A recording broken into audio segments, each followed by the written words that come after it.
आप मेरे इस जेट प्लांट का तना देखिए कितना मोटा हुआ है और सिर्फ 1 साल का ये रिज़ल्ट है। सिर्फ इसमें ही नहीं, और भी मेरे प्लांट्स देखिए, सबके तने आपको मोटे ही दिखाई देंगे। कोई पतला सा दुबला सा आपको नहीं नज़र आएगा। तो ये 1 साल में इतने मोटे कैसे हो जाते हैं मेरे प्लांट के तने, वो मैं आपको बताऊंगी। साथ ही साथ 3 फर्टिलाइज़र ऐसी जो जिसके कारण प्लांट इतनी जल्दी इतना मोटा इसका तना होता है। और साथ ही साथ पत्ते भी आप देखिए कितने शाइनिंगदार हैं। कुछ ऐसी टिप्स होती हैं जिनको अगर आप फॉलो करेंगे तो आपको भी ऐसा ही रिज़ल्ट मिलेगा। तो कौन कौन सी चीज़ें हैं जिन पर ध्यान देना ज़रूरी होता है, साथ ही साथ कौन सी ऐसी 3 फर्टिलाइज़र, उसमें से एक जो सबसे लास्ट में मैंने बताई है वो तो बेस्ट फर्टिलाइज़र है। उसका आप सर्दियों में अगर जेड प्लांट पर प्रयोग करेंगे तो आपका जेड प्लांट सर्दियों में ख़राब भी नहीं होगा और हरा भरा बना भी रहेगा। तो मैं आगे आपको बताऊंगी। तो चलिए वीडियो को स्टार्ट करते हैं। हेलो एवरीवन, वेलकम टू मेहास wonderful garden. Friends, jade plant जिसको एलिफेंट बुश के नाम से जाना जाता है, बहुत ही शुभ प्लांट माना जाता है। इसकी जो ग्रीन ग्रीन पत्तियां होती हैं इतनी शाइनिंगदार होती हैं कि आप कहीं भी इसको रख दीजिए, आपके घर की शोभा बढ़ जाएगी। लक तो लाता ही है, घर की शोभा भी बढ़ाता है। सबसे आसान काम इसकी बहुत ही जल्दी बोनसाई बन जाती है। जैसे कि ये मेरा प्लांट देख रहे हैं, अगर ये इसको मैं तार लगा के ऊपर खड़ा कर दूं तो ये लगभग 3 फीट तक की लंबा हो जाएगा, जो कि देखने में बहुत ही खूबसूरत लगेगा। तो सबसे आसान प्लांट ये है बोनसाई बनाने के लिए। लेकिन बोनसाई बनाने में सबसे जो मेन प्रोसेस होता है वो है तने को मोटा करना। जब प्लांट का तना मोटा होता है बोनसाई में, तभी प्लांट देखने में भी बहुत ही सुंदर लगता है। अगर तना नहीं मोटा होता तो वो लंबा लंबा सा सुखड़ा सा अच्छा नहीं लगता। तो कुछ चीज़ें आप प्लांट पर प्रयोग करते रहिए, आपके भी प्लांट का तना मोटा होगा। सबसे पहली जो बात है, सबसे पहला जो कॉमन पॉइंट है तने को मोटा करने के लिए, वो है प्लांट की रिपॉटिंग। आप प्लांट की रिपॉटिंग करते रहिए।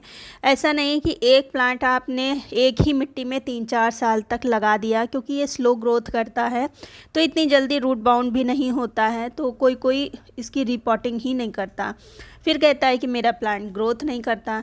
तो अगर आप ऐसा करेंगे तो प्लांट आपका ग्रोथ नहीं करेगा, फिर इसका जो ट्रंक है वो भी मोटा नहीं होगा। आप रेगुलर बेसिस, साल में 2 बार नहीं तो कम से कम 1 बार तो आप इसकी रिपॉटिंग करें ही। और मिट्टी इसके लिए फर्टाइल बनाइए। हालांकि ये किसी भी मिट्टी में चल जाता है, कोई प्रॉब्लम नहीं होता, लेकिन अगर मिट्टी अच्छी बनाएंगे, उसमें वर्मी कंपोस्ट या काऊ डंग की अच्छी मात्रा रखेंगे तो इसकी जो तना है ये मोटा होगा, क्योंकि ये न्यूट्रिएंट बहुत अच्छे से उठा पाएगा। दूसरी चीज़ है सनलाइट। सनलाइट प्लांट के लिए बहुत ही ज़रूरी है। अगर आप इसको इंडोर रखते हैं या शेड में रखते हैं तो फिर इसमें पेस्ट ही लगे रहेंगे, मिलीबग ही लगी रहेगी, फिर ये आगे बढ़ ही नहीं पाएगा। अगर आप चाहते हैं कि अच्छे से ये ग्रोथ करता रहे, ज़्यादा मेहनत भी ना पड़े, तो आप इसको फुल सनलाइट में रखिए। हाँ, हार्श सनलाइट होती है तब थोड़ी सी इसकी पत्तियाँ थोड़ी सी डल कलर हो जाता है, लेकिन ग्रोथ ये सनलाइट में ही करता है, क्योंकि ये फुल सनलाइट का प्लांट है। तो आप इसको आसानी से फुल सनलाइट, और ख़ासकर आगे तो सर्दी आ रही है तब तो आपको सनलाइट में रखना ही पड़ेगा, वरना ये प्लांट बच नहीं पाएगा। तो ये काम करिए। फिर तीसरी चीज़ है वाटरिंग। अच्छा, कुछ लोग कहते हैं कि इसकी जो जड़ों में पानी होता है, इसके ट्रंक में पानी होता है, पत्तियों में पानी ज़्यादा नहीं देना चाहिए। मैं रेगुलर अपने प्लांट पर वाटरिंग करती हूँ। वाटरिंग कैसे करती हूँ? मैं मिट्टी में बहुत कम पानी, शावरिंग करती हूँ पत्तों पर। तो शावरिंग आपको भी पत्तों पर करते रहना है। पानी देने में कंजूसी मत करिए। हाँ, ये है कि मिट्टी अगर गीली है तब तो पानी मत दीजिए, लेकिन अगर मिट्टी सूखी है तब तो पानी आप दीजिए। पानी नहीं देंगे तब इसकी पत्तियां सिकुड़ जाएंगी, और सिकुड़ने की वजह से वो पत्तियों पर रौनक नहीं रहेगी, साथ ही साथ पत्तियां वो पीली होके झड़ जाएंगी। फिर सबसे मेन जो काम है आपको हमेशा करते रहना, अगर इसके पास आप खड़े हैं, वो है पिंचिंग का।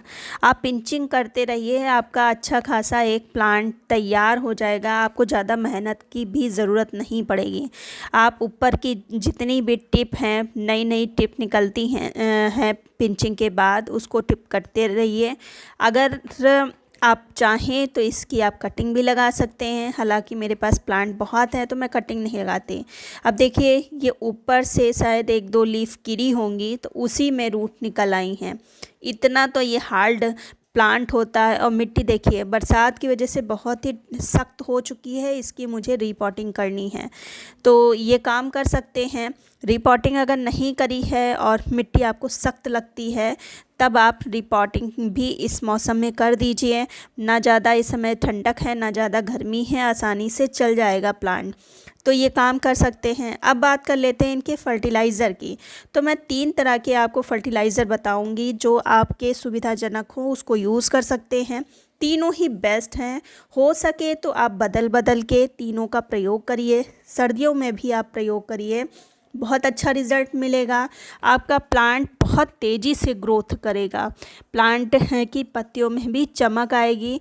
और प्लांट को अगर अच्छा न्यूट्रिएंट देंगे तो प्लांट का जो ट्रंक है वो भी मजबूत होगा और मोटा होगा। उसमें सबसे पहले नंबर पर जो सबसे कॉमन फर्टिलाइज़र है वो है DAP। आपको मार्केट में आसानी से मिल जाएगा, बिना कोई झंझट के। अगर आपने प्लांट लगा रखा है और अगर ज़्यादा मात्रा में लगा रखा है तो आपने DAP मंगा के रखी ही होगी। आप एक प्लांट पे, जो कि 1-1.5 साल पुराना प्लांट हो, इससे भी ज़्यादा पुराना प्लांट हो, उस पे 15 दाने आप महीने में एक बार यूज़ कर सकते हैं। इसमें सारे पोषक तत्व होते हैं जो एक प्लांट को ज़रूरत होते हैं, जैसे कि पोटेशियम है, नाइट्रोजन है, फास्फोरस है। तीनों ही मात्रा प्लांट को मिल जाएगा। अगर आप इसका प्रयोग करते हैं तो अलग से कुछ डालने की ज़रूरत नहीं होती है। इसके आप प्लांट अगर छोटा है तो 2 दाने डालिए। फिर जो नेक्स्ट फर्टिलाइज़र है वो है प्याज के छिलकों का पानी। बहुत ही इफ़ेक्टिव फर्टिलाइज़र है। इस पानी से जो प्लांट की पत्तियों में तो चमक आती ही है, साथ ही साथ प्लांट की जो रूट हैं बहुत अच्छे से काम करती हैं। बार बार कीड़े लग जाते हैं मिट्टी में, कीड़े भी दूर रहते हैं, क्योंकि इसमें पाया जाता है सल्फ़र। जब आप प्याज काटते हैं तो आँखों में आंसू आते हैं, उसी का कारण है। तो अगर मिट्टी में बार बार कीड़े लग जाते हैं, स्लग वगैरह लग जाती है, तब आप इस पानी का प्रयोग करिए। ये पानी ऑर्गेनिक है, मतलब घर का है, तो आप 7-7 दिन पर यूज़ कर सकते हैं।